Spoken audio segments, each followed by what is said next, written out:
Ashford Manor's flickering candlelight serves as the backdrop to an existence defined by shadows, secrecy, and the struggle to be seen.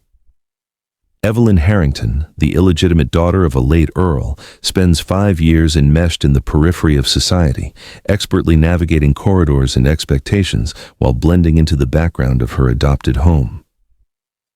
Each day begins with acts of measured invisibility. A plain gray dress for hiding among the drapes, careful speech when in the company of Lady Pembroke, and a cultivated silence in the presence of family members who treat her as little more than a tool. Evelyn's resignation seems complete. At 23, she expects her fate is sealed as a subordinate companion, grateful for shelter but aching for true acknowledgement, and the script meticulously paints her world as one of muted intelligence and deep yearning, using setting and detail to immerse readers in its nuanced dysfunction. The drama escalates with Lady Pembroke's dictation session, setting the stage for the introduction of scandal and rumor. Word arrives that Sebastian Blackthorne, the Duke of Aldridge, infamously marked by social whispers surrounding his wife's mysterious death, is returning from exile in Scotland. Evelyn's reaction is subtle, her internal tremors masked by outward calm and practiced movements, yet her curiosity about the Duke betrays the stifling limitations of her world. Evelyn's greatest skill, the ability to disappear, ironically becomes the means through which she first encounters Sebastian, their eyes meeting in moonlit gardens. This moment signals a dramatic shift. She is visible, and to the most feared man in London, no less. The script amplifies tension through the characters' intellectual and emotional interplay. Evelyn's natural aptitude for numbers draws Sebastian's attention, who recognizes both her lineage and abilities in scenes thick with layered meaning. Their mutual recognition in the library marks the beginning of Evelyn's defiance of subservience, as she stands up for her analysis and integrity, confronting the corrupt practices of the Pembrokes. Sebastian's protection and interest offer Evelyn new visibility, forcing the estate's inhabitants and Evelyn herself to reckon with her true identity and worth. The narrative repeatedly explores motifs of observation and exposure, whether through Sebastian's icy gaze or Lady Pembroke's biting criticisms, underscoring the script's broader themes: the pain and necessity of being seen, the peril of stepping into the light, and the power of truth. Scenes of financial investigation and confrontation become battlegrounds for personal dignity. Evelyn, tasked with reviewing the estate ledgers, uncovers deliberate misappropriations, her analytic prowess making her indispensable to Sebastian as his ally against the household's corrupt machinations. Her courage to speak out at dinner, even when threatened by those in power, demonstrates a seismic internal shift, a rising selfhood that challenges both her captors and her own sense of deservedness.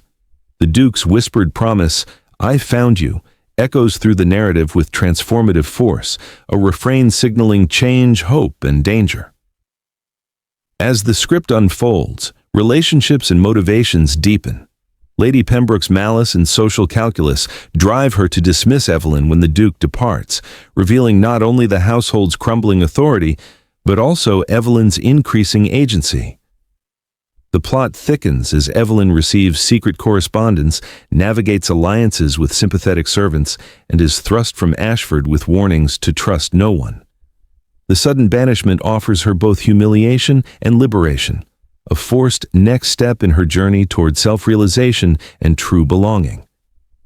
Driven by necessity and the support of allies such as Mrs. Hughes and Mrs. Simmons, Evelyn adapts to exile, her world expanding from the narrow corridors of Ashford to include external spaces of promise and threat. She learns that her inheritance and status have been hidden from her through deception, and that she is the rightful heir to Ashford Manor. This revelation radically reframes her relationship to the estate, her guardians, and the Duke who champions her rights. The interplay between personal discovery and societal injustice is made explicit, the narrative framing Evelyn's ascendance as both hard-won justice and a test of moral strength. Each revelation piles upon earlier scenes, creating a densely woven tapestry of betrayal, resilience, and redemption.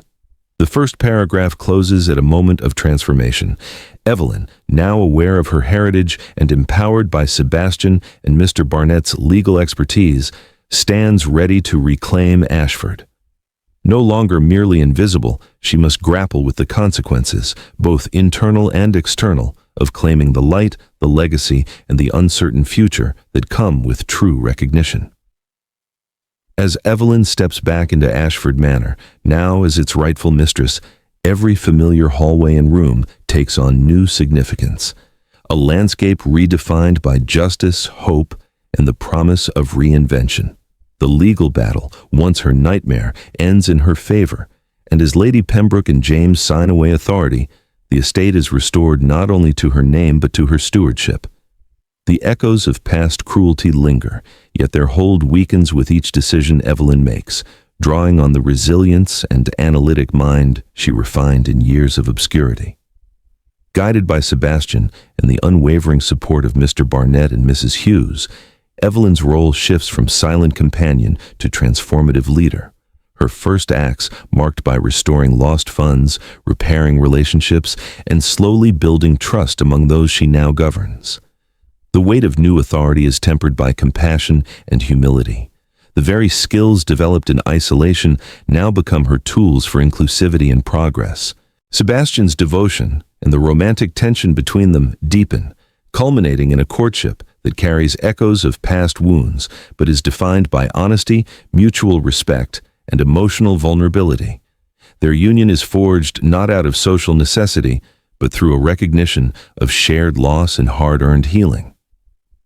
Evelyn confronts the gossip and skepticism of society head-on, using her elevation to challenge conventions and advocate for those who, like her once, have lived in the margins.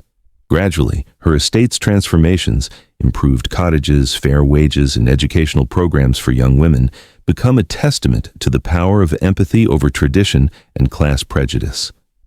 The narrative's resolution unfolds in scenes of forgiveness and reconciliation, none more poignant than Evelyn's visit to the dying Lady Pembroke.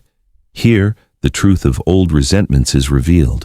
Lady Pembroke's cruelty was rooted in jealousy and pain, not Evelyn's own faults. The exchange is raw and cathartic, freeing Evelyn from long-held doubts and granting her peace that comes not from vengeance, but from understanding. Possessions and letters long hidden are returned, forging connections to her lost parents that fill the emotional void seated in childhood. The gesture reframes the detritus of betrayal as a legacy reclaimed. Evelyn's journey closes one cycle of suffering and opens a future anchored in clarity and purpose. The emotional and narrative closure comes with Evelyn and Sebastian's marriage, a union celebrated among those who saw her true worth even before the world did. Their vows, non-traditional and heartfelt, redefine the relationship as one of partnership, two equals weathering storms and building legacy hand in hand. For the first time, Evelyn feels both seen and empowered, no longer defined by her past or her station, but by her choices and capacity for love.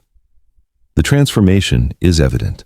Ashford flourishes, Sebastian finds healing from the tragedy of his first marriage, and together they defy the expectations of both London and the counties, earning respect for their joint commitment to progress and compassion. Years pass, and their family grows. Evelyn's children, named after those she lost and loved, carry forward the spirit of resilience and hope, never knowing the feeling of invisibility or unworthiness that haunted their mother's youth. Sebastian's estates find new life under her innovative guidance, and her school for young businesswomen brings dignity and security to those once relegated to servitude and dependence. The scars of the past become stories of survival, inspiration for those facing hardships of their own. Each new challenge is met together. His suffering on the cliffs of Scotland becomes a place of healing shared with Evelyn. Her final confrontation with Lady Pembroke closes the door on the last remnants of shame and isolation. The script's coda, as Evelyn stands in the gardens of Ashford, surrounded by family and the fruits of generational restoration, is a scene heavy with meaning. She is the axis upon which past suffering and present promise revolve, the testament to what love and courage can redeem. Sebastian's words linger. From I found you to we found ourselves, The best chapters are yet to be written. Their story, built on the ruins of secrecy, emerges into light, an enduring lesson that visibility, authenticity, and compassion are the true marks of nobility. Evelyn's journey is not merely her own. It mirrors the universal struggle for belonging, recognition, and self-worth. The narrative offers a deeply moving resolution, inviting readers and listeners to reflect on their unique battles and triumphs, suggesting with gentle certainty that scars are not burdens, but badges of survival. As the manor's halls resound with laughter, the sting of exclusion has faded, replaced by the warmth of understanding and shared joy. This legacy, the transformation from companion to duchess, from invisible to indispensable, is one of hope, redemption, and the limitless possibilities born when a soul steps courageously into the light.